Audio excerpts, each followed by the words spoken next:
Assalamu alaikum. I'm Nozrul Islam, an assistant English teacher of Sofia Khatun New Model High School. Today I present with a video of narration. I will teach you narration with easy format. So let's try. Narration দুই প্রকার, যথা direct indirect. আমরা ডিরেক্টে দেখতে পাচ্ছি Safin said to Ayan. Safin আয়ানকে বলল, you have done well in the exam. তুমি পরীক্ষাতে ভালো করেছো। এখানে কোটেশন মার্কের ভিতরে you have done well in the exam, এটা হচ্ছে reported speech RS. Safin said to Ayan, এটা হচ্ছে রিপোর্টিং ভার্ব। অর্থাৎ আমরা শিখলাম ইনভার্টেড কমার ভিতরে যদি যেই অংশটা থাকবে সেই অংশটা হচ্ছে রিপোর্টেড স্পিচ অর্থাৎ আরএস, আর সেইডের অংশটা হচ্ছে রিপোর্টিং ভার্ব। এটার উত্তরটা হবে, অর্থাৎ ডিরেক্টকে আমরা ইনডিরেক্ট করব, তখন উত্তর হবে সাফিন সেইড টু জন্য লিখব টোল্ড আয়ান, ইনভার্টেড কমার জন্য দ্যাট, ইউ সেকেন্ড পারসন বিদায়, আয়ানের সাথে হবে পরিবর্তন, আয়ানের সাবজেক্ট আসবে হি, আয়ানের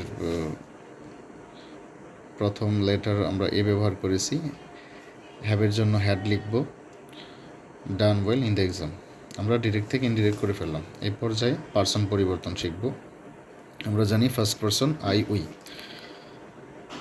ন্যারেশনের ক্ষেত্রে সাবজেক্ট অবজেক্ট পজিটিভ তিনটাই প্রয়োজন হয়। তাহলে আমরা ফার্স্ট পারসন জানি আই, মি, মাই অথবা মাইন। তারপর উই, আস, আওয়ার, আওয়ার্স। অর্থাৎ এইখানে আই এবং উই এর সাবজেক্ট অবজেক্ট যা রয়েছে সবগুলোই কি ফার্স্ট পারসন। সেকেন্ড পারসনের ক্ষেত্রে ইউ, ইউ, ইউ, ইউরস। অর্থাৎ বাক্যের শুরুতে ইউ থাকলে সেটা সাবজেক্ট, ভার্বের পরে ইউ থাকলে সেটা অবজেক্ট হবে। যেহেতু ইউ সাবজেক্ট যা অবজেক্টও তাই, সেই ক্ষেত্রে আমরা বুঝবো বাক্যের শুরুতে ইউ থাকলে সাবজেক্ট, আর ভার্বের পর ইউ থাকলে সেটা অবজেক্ট। আর ইউর তো পজিটিভ, সেটা জানাই যায়। আর নিচে যা আমরা দেখতে পাচ্ছি সবগুলোই third person. He, him, his, she, her, her, it, it, its, they, them, theirs, এগুলো সবই থার্ড পারসন। এরপর আমরা একটি নোট লক্ষ্য করতে পারছি শিক্ষার্থীগণ।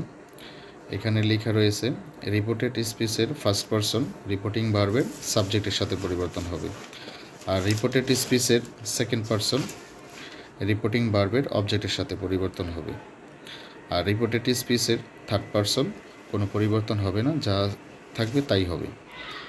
এ পর্যায়ে আমরা পড়ব ভার্ব পরিবর্তন। অর্থাৎ আমরা এখানে ভার্বগুলোকে পরিবর্তন বলতে আমরা এখানে টেন্সকে পরিবর্তন করব। যদি ভার্ব ওয়ান থাকে তাহলে সেটাকে লিখব ভার্ব টু, অর্থাৎ প্রেজেন্ট ফর্ম থাকলে লিখব পাস্ট ফর্ম। তারপর ভার্ব টু থাকলে আমরা লিখব had plus verb three. Am is are থাকলে ওয়াজার লিখব, আর ওয়াজার থাকলে লিখব হ্যাড বিন। ওয়াজার দিয়ে যদি সংখ্যা বোঝায় তবে সেই ক্ষেত্রে আমরা হ্যাড বসাতে পারি। হ্যাভেজ থাকলে হ্যাড লিখব, হ্যাড থাকলে হ্যাড লিখতে পারি। Do not, does not plus verb one থাকলে আমরা সেটা লিখব did not plus verb one. Did not plus verb one থাকলে লিখব had not plus verb three. Can থাকলে কুড লিখব, কুড থাকলে কুড লিখব, মে থাকলে মাইট লিখব, শেল থাকলে উড লিখব, শুড থাকলে উড লিখব। কেননা আমরা ছেলের পরিবর্তনে শুডটা লিখতে পারি না ন্যারেশনে, এটা সরাসরি উচিত অর্থ হয়ে চলে যায়, এর জন্য। তারপরে উইল থাকলে উড লিখব, উড থাকলে উড লিখব, মাস্ট থাকলে মাস্ট অথবা হ্যাড টু লিখব, কাম থাকলে গো লিখব। এটা পরিবর্তন করলে হয়, নাও করলে হয়, সমস্যা নেই।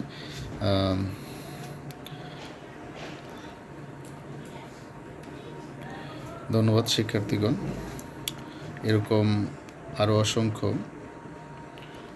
ইউজফুল ভিডিও পেতে আমাদের পেজের সাথেই থাকুন, আমাদের ইউটিউব চ্যানেলের সাথে থাকুন। আমাদের YouTube channel PSP English zone .i এবং আমাদের Facebook page PSP English zone.